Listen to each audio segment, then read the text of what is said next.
Hello friends, आज जो topic पढ़ेंगे उस टॉपिक का नाम है समपराशरी विलयन। देखिए, यह समपराशरी विलयन क्या है, इसको जानने से पहले सबसे पहले हम लोग जानते हैं कि यह विलयन के प्रकार जो पढ़ रहे हैं वह किसके आधार पर पढ़ रहे हैं। तो जो विलयन के प्रकार है हम लोगों ने पहले भी 2 बार पढ़ चुका है। एक बार जो विलयन का प्रकार पढ़ा था हम लोगों ने वह विलेय और विलायक के भौतिक अवस्था के आधार पर, और दूसरी बार हम लोगों ने पढ़ा था रोल्ट के नियम के आधार पर। रोल्ट के नियम के आधार पर भी हम लोगों ने पढ़ा था कि विलयन 2 प्रकार के होते हैं, आदर्श विलयन और अनादर्श विलयन। अब यहाँ जो विलयन का प्रकार हम लोग पढ़ रहे हैं वह विलयन का प्रकार है परासरण दाब के आधार पर। याद कीजिए, हम लोगों ने प्रीवियस वीडियो में परासरण दाब के बारे में डिस्कशन किया था और परासरण दाब पर आधारित कुछ क्वेश्चन सॉल्व किया था। तो परासरण दाब के आधार पर विलयन को 3 भागों में वर्गीकृत किया गया है। सबसे पहला विलयन का नाम है समपराशरी विलयन। समपराशरी विलयन को इंग्लिश में आइसोटोनिक सॉल्यूशन के नाम से जानते हैं। दूसरा का नाम है अतिपराशरी विलयन, जिसको इंग्लिश में हाइपरटोनिक सॉल्यूशन कहते हैं। और तीसरा का नाम है अल्प पराशरी विलयन, जिसको इंग्लिश में हाइपोटोनिक सॉल्यूशन के नाम से जानते हैं। देखिए, सबसे पहले बात करेंगे कि यह समपराशरी विलयन क्या है। तो नाम में ही इसका परिभाषा छुपा हुआ है। सम यानी समान, पराशरी यानी परासरण दाब वाले, और विलयन। तो सबसे पहले आइए समपराशरी विलयन के बारे में पढ़ते हैं। समपराशरी विलयन का परिभाषा ही कहता है कि वैसे 2 विलयन जिनके परासरण दाब एक ही ताप पर समान हो, यानी नियत ताप पर 2 विलयन का परासरण दाब अगर समान होगा तो उसे कैसा विलयन कहेंगे? समपराशरी विलयन कहेंगे। देखिए, नाम में ही परिभाषा छुपा हुआ है। सम मतलब समान, पराशरी यानी परासरण दाब वाले, और विलयन यानी वैसे 2 विलयन जिनका एक ही ताप पर परासरण दाब समान होंगे उसे किसके नाम से जानेंगे? समपराशरी विलयन के नाम से जानेंगे। और एक चीज़ और समझ जाइए, यदि दोनों विलयन के परासरण दाब समान होंगे तो यदि उनके बीच में अर्धपारगम्य झिल्ली रख दे तो परासरण दाब समान होने के कारण उसमें परासरण की क्रिया संभव नहीं होगी। तो अगर हम बात करें क्यों संभव नहीं होगी, तो अगर परासरण दाब समान है यानी दोनों पर लगने वाले जो वाष्प दाब है वह क्या है? बराबर है। और जब दोनों पर लगने वाले वाष्प दाब बराबर है तो उसमें विलायक के अणु एक ओर से दूसरे ओर प्रवाहित नहीं होंगे। तो समपराशरी विलयन का दूसरे तरीका से हम परिभाषा लिख सकते हैं। एक तो परिभाषा यह जान गए कि जिसके यानी वैसे 2 विलयन जिनके परासरण दाब क्या हो? समान हो, उसे क्या कहेंगे? समपराशरी विलयन। और हम इस बात को समझते हैं कि यदि परासरण दाब समान हो तो उनके बीच में परासरण की क्रिया पॉसिबल नहीं है। तो दूसरे तरीका से यह हम परिभाषा लिख सकते हैं, वैसे 2 विलयन जिनके बीच अर्धपारगम्य झिल्ली रखने पर उनके बीच परासरण की क्रिया नहीं हो उसे समपराशरी विलयन कहते हैं। देखिए, आप इस तरह लिखें तब, या फिर इस तरह लिखें कि अगर वैसे 2 विलयन जिनके बीच अगर अर्धपारगम्य झिल्ली रखें तो परासरण की क्रिया नहीं हो। परासरण क्या होता है हम लोग प्रीवियस वीडियो में डिस्कशन किया है, तो जाकर जो अभी तक नहीं पढ़े हैं उसको पढ़ेंगे। उसे ही क्या कहेंगे? समपराशरी विलयन के नाम से जानेंगे। अब देखिए, समपराशरी विलयन के लिए कुछ समीकरण निकालते हैं। तो परिभाषा के अनुसार कहता है कि वैसे 2 विलयन जिनके परासरण दाब समान हो। तो मान लेते हैं पहला विलयन का परासरण दाब π1 और दूसरा विलयन का परासरण दाब π2, यानी एक ही ताप पर जब 2 विलयन के परासरण दाब समान होंगे तो उसे क्या कहते हैं? समपराशरी विलयन। ध्यान दीजिए, हम लोग परासरण दाब के नियम से समीकरण निकाला था पाई बराबर CRT, जहाँ C सांद्रण था, R गैस कांस्टेंट था और T को क्या बोले थे? तापमान। तो π1 के जगह रख सकते हैं C1 R1 T1। उसी तरह π2 के जगह क्या रखेंगे? C2 R2 और T2। देखिए, अगर हम बात करेंगे तो जो समपराशरी विलयन है वह हमेशा एक ही ताप पर देखते हैं, यानी एक ही ताप पर परासरण दाब समान होता है तभी समपरासरी विलयन कहते हैं। तो एक ही ताप यानी जो T1 होगा वह किसके बराबर होगा, T2 के। और R तो गैस कांस्टेंट है, इसका मान हमेशा क्या होगा, बराबर होगा। यानी समपरासरी विलयन के लिए जो पहले विलयन का सांद्रण होगा C1 वह दूसरे विलयन के सांद्रण C2 के बराबर होगा। देखिए आप लोग पढ़े हुए हैं सांद्रण बराबर होता है मोल बटा आयतन, मोल को स्मॉल n से और आयतन को v से। तो यहाँ अगर हम फार्मूला लगाए तो C1 के जगह हो जाएगा N1 बटा V1, यानी C1 यानी पहले विलयन का सांद्रण को लिख सकते हैं पहले विलयन का मोल बटा पहले विलयन का आयतन। उसी तरह C2 के जगह लिख सकते हैं N2 बटा V2। देखिए हम लोग एक फार्मूला और जानते हैं नंबर ऑफ मोल निकालने का फार्मूला। याद कीजिए मोलों की संख्या बराबर था द्रव्यमान बटा मोलर द्रव्यमान। तो यहाँ से हम मोल के फार्मूला का जगह द्रव्यमान बटा मोलर द्रव्यमान रखें तो N1 के जगह हो जाएगा W1 बाई M1 और पहले से बट्टा में क्या है V1। उसी तरह यहाँ N2 के जगह लिख सकते हैं W2 बटा M2 और पहले से V2 जैसे का तैसे। तो अगर हम बात करेंगे तो यही जो समीकरण आया, यह समीकरण किसका आया, तो यह समीकरण आया समपरासरी विलयन के लिए। समपरासरी विलयन में देखेंगे तो यह जो W1 है वह पहले विलयन का द्रव्यमान, M1 पहले विलयन का जो क्या है पहले विलयन में जो उसमें विलय होगा उसके मोलर द्रव्यमान और V1 पहले विलयन का आयतन।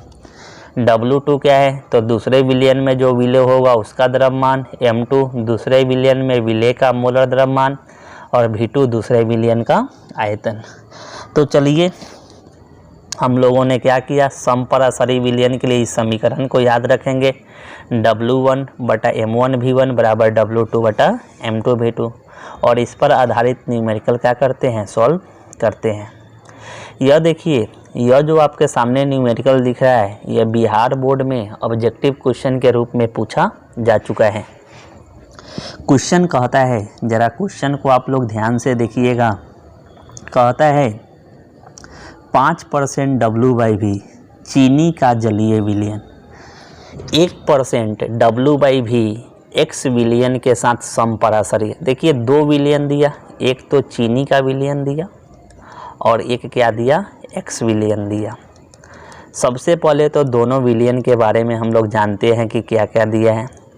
चीनी के विलयन कहता है कितना परसेंट W/V है, तो 5% W/V है। अगर परसेंट हटाएंगे तो बट्टा में कितना हो जाएगा, 100 हो जाएगा। और अगर W का मान 5 माने तो V का मान कितना मानना पड़ेगा, 100, क्योंकि दोनों का अनुपात कितना है, 5:100।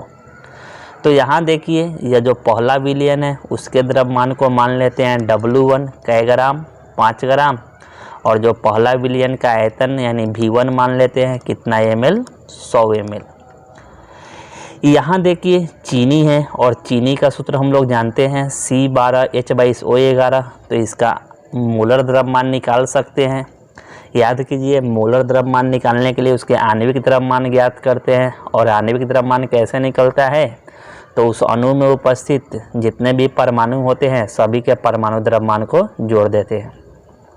तो कार्बन के एक परमाणु का परमाणु द्रव्यमान 12, तो 12 का देखेंगे तो 12 में 12 से गुना करेंगे तो 144।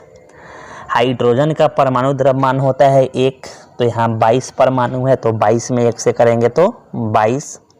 और ऑक्सीजन का परमाणु द्रव्यमान होता है 16, तो यहाँ 11 परमाणु है तो 16 में 11 से मल्टीप्लाई करेंगे तो 196 और सबको जोड़ेंगे तो यह कितना आ जाएगा, 342। यानी देखेंगे तो जो चीनी का मोलर द्रव्यमान आ गया 342 और मोलर द्रव्यमान का इकाई होता है ग्राम मोल इनवर्स। यह तो चीनी के विलयन के लिए था। एक्स विलयन की हम चर्चा करते हैं। एक्स विलयन में जो गिवन है 1% W/V है। अगर इसका परसेंट हटाएंगे तो बट्टा में क्या आएगा, 100, और इसके लिए द्रव्यमान और आयतन का अनुपात 1/100 है। तो यह दूसरा विलयन है, तो इसके द्रव्यमान को मान लेते हैं W2 और इसके आयतन को V2। देखिए अगर द्रव्यमान को 1 ग्राम मानेंगे तो जो आयतन होगा वह कितना ml हो जाएगा, 100 ml हो जाएगा। और इस x विलयन का क्या करना है, मोलर द्रव्यमान निकालना है, यानी क्या ज्ञात करना है, m2। और क्वेश्चन में यह भी कहता है कि जो दोनों विलयन है वह समपराशरी विलयन है। तो समपराशरी विलयन के लिए अभी हम लोगों ने क्या किया था, समपराशरी विलयन के लिए जाना था कि उनके परासरण दाब आपस में क्या होते हैं, एक ही ताप पर समान होते हैं। और इसकी सहायता से हम लोगों ने एक सूत्र निकाला था कि W1/m1v1 बराबर W2/m2v2। तो चलिए इस वाले सूत्र का हम लोग प्रयोग करते हैं। यानी समपराशरी विलयन के लिए हम लोग जानते हैं, समपराशरी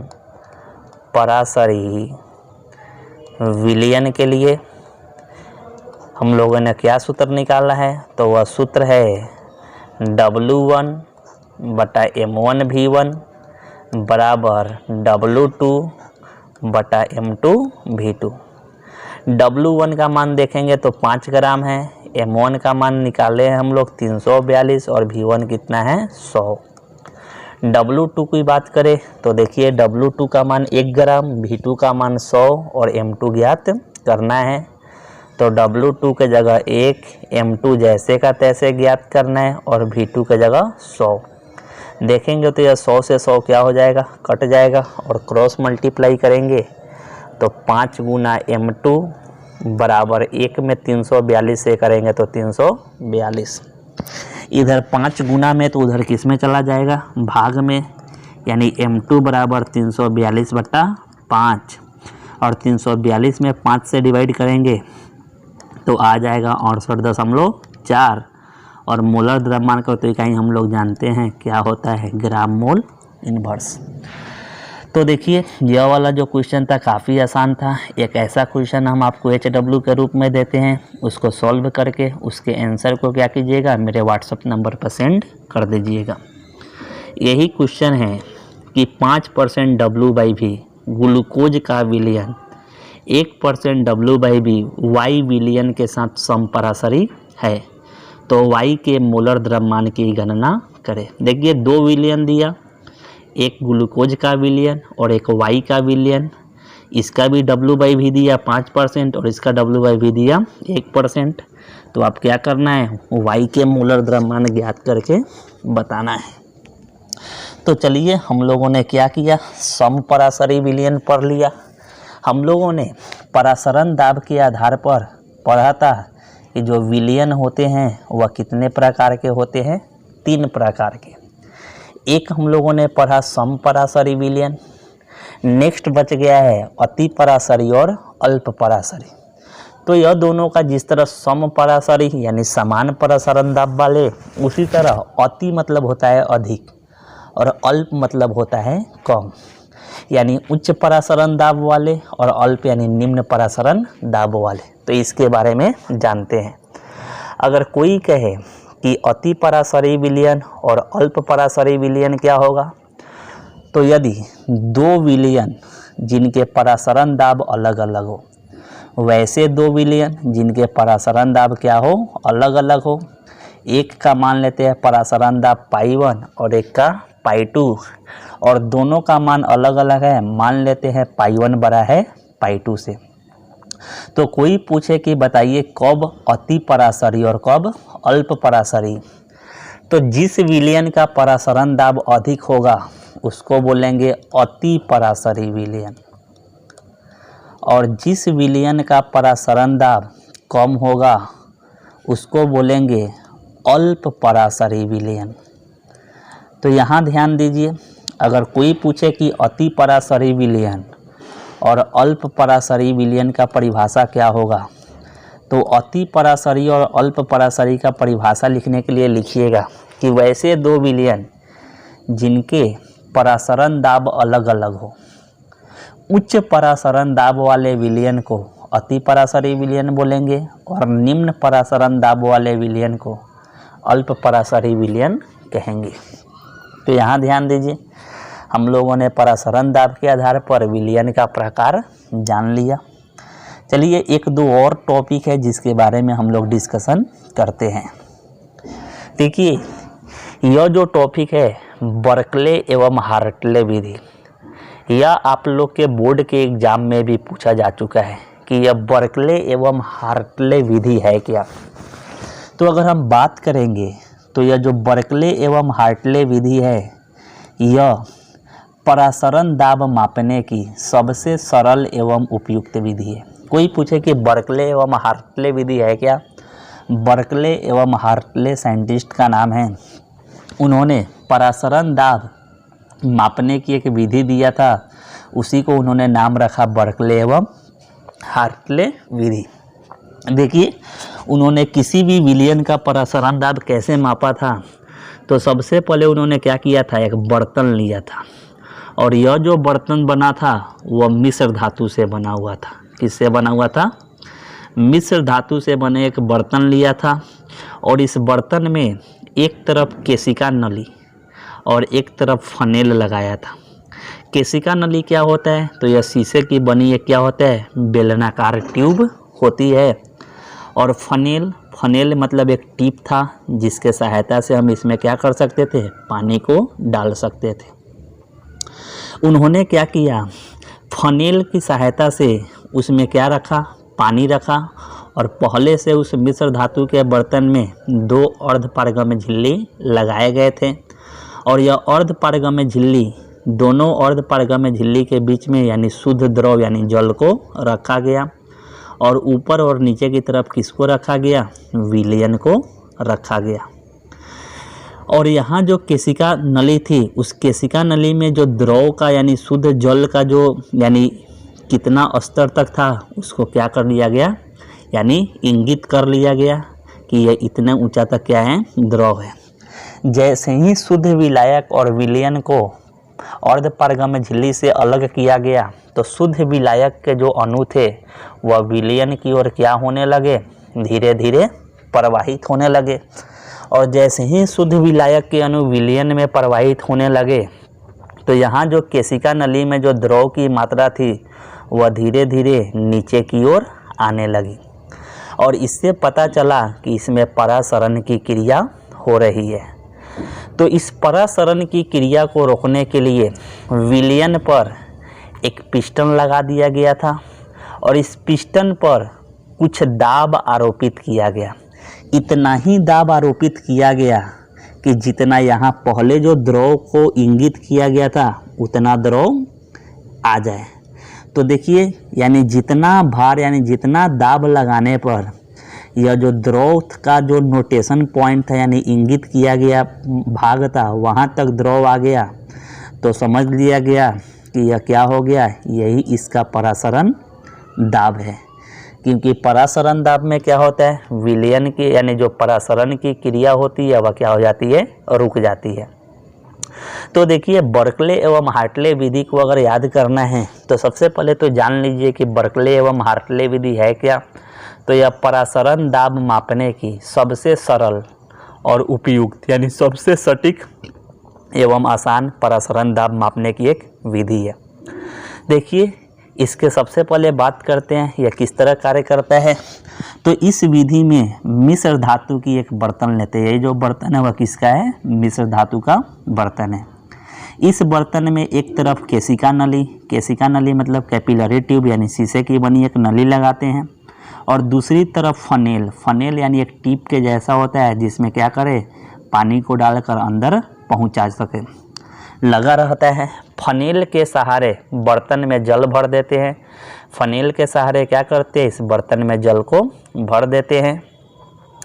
अर्धपारगम्य झिल्ली से विलयन के द्वारा अलग अलग कर देते हैं और जैसे ही वह जल भरते हैं उस जल को क्या करते हैं, अर्धपारगम्य झिल्ली के द्वारा अलग अलग कर देते हैं। हम जानते हैं कि जैसे ही शुद्ध विलायक और विलयन के बीच में अर्धपारगम्य झिल्ली रखेंगे तो शुद्ध विलायक का दाब ज़्यादा होता है और विलयन का वाष्प दाब कम होता है। तो शुद्ध विलायक के अणु किस ओर प्रवाहित होंगे, यानी विलयन की ओर प्रवाहित होने लगेंगे।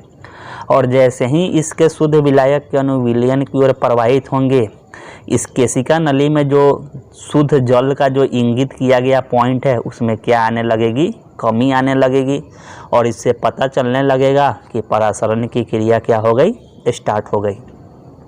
अब अगर हम देखेंगे तो क्या होता है, परासरण होने पर जल में विलयन प्रवेश करने लगता है, जिससे केशिका नली में जल की सतह कम होने लगती है।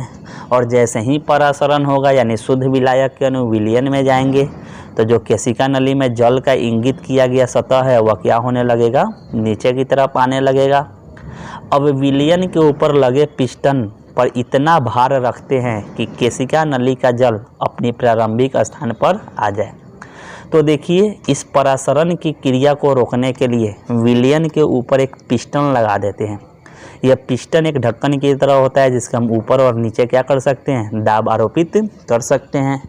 तो इस क्या करते हैं, इस पिस्टन पर हम लोग कुछ भार आरोपित करते हैं और उतना ही भार आरोपित करते हैं कि जितना जो इस केशिका नली में द्रव का सतह था उतना हो जाए। और जैसे ही केशिका नली में द्रव का सतह अपने प्रारंभिक स्थान पर आ जाता है, समझ जाते हैं कि क्या हो गई, अब परासरण की क्रिया रुक गई।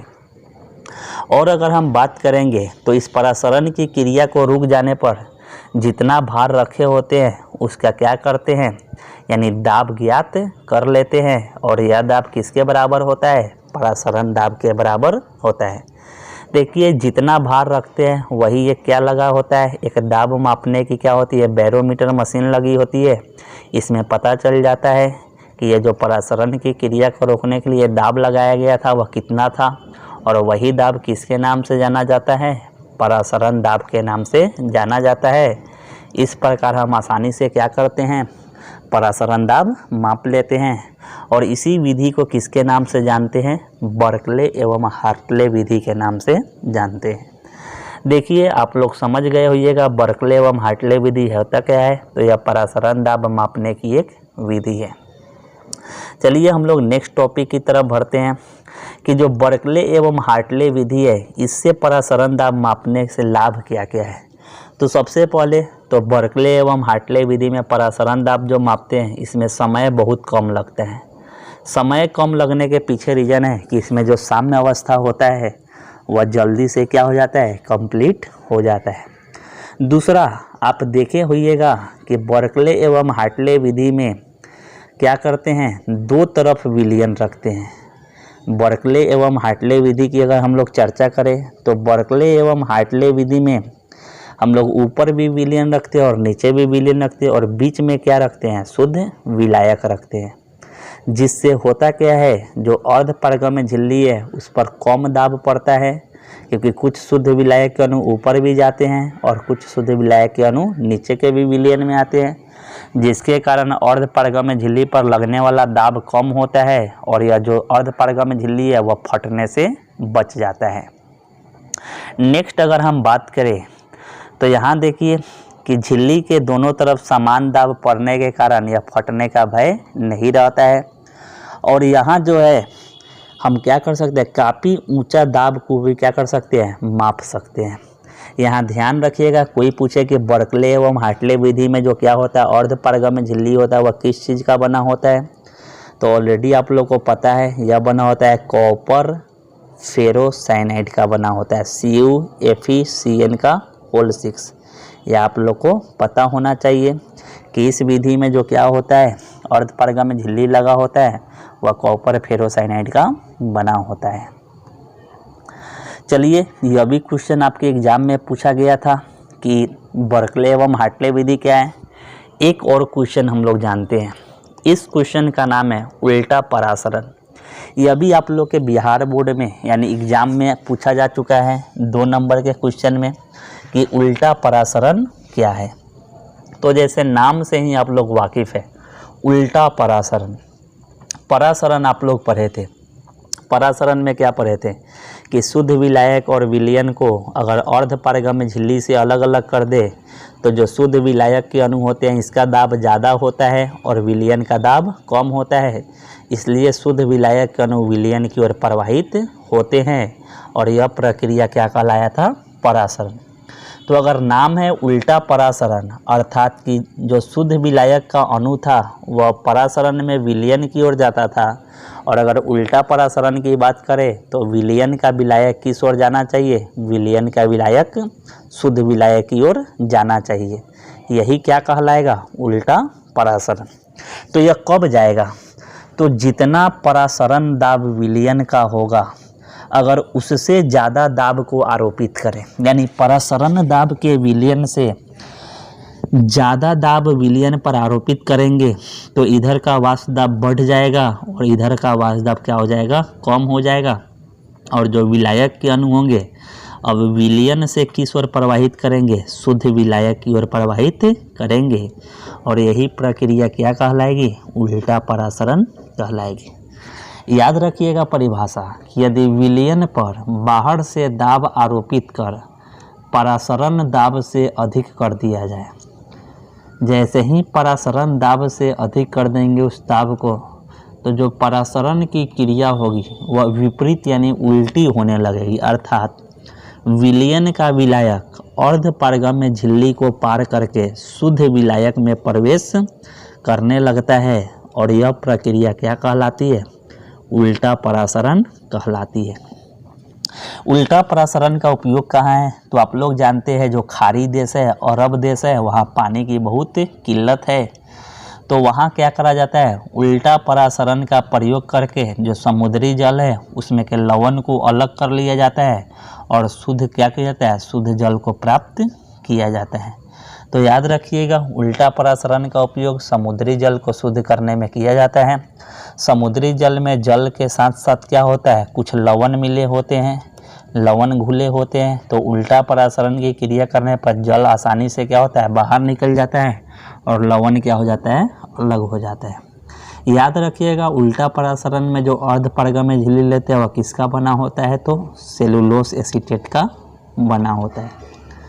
तो हम उम्मीद करते हैं कि यह जो 3 टॉपिक था, समपरासरी विलयन, उसके बाद था बर्कले एवं हार्टले विधि और उसके बाद था उल्टा परासरण, आप समझ गए। यह समपरासरी विलयन भी एग्जाम में पूछा जा चुका है, बर्कले एवं हार्टले विधि भी पूछा जा चुका है और उल्टा परासरण भी पूछा जा चुका है। तो आप लोग इसका अच्छे से क्या कीजिएगा? नोट्स बनाइएगा। और जो क्वेश्चन हम आपको क्या किए हैं HW के रूप में दिए हैं, यह जो क्वेश्चन था उस क्वेश्चन को क्या कीजिएगा? सॉल्व करके हमारे व्हाट्सएप नंबर पर सेंड कर दीजिएगा। व्हाट्सएप नंबर आपको पता होगा 7765940520। धन्यवाद।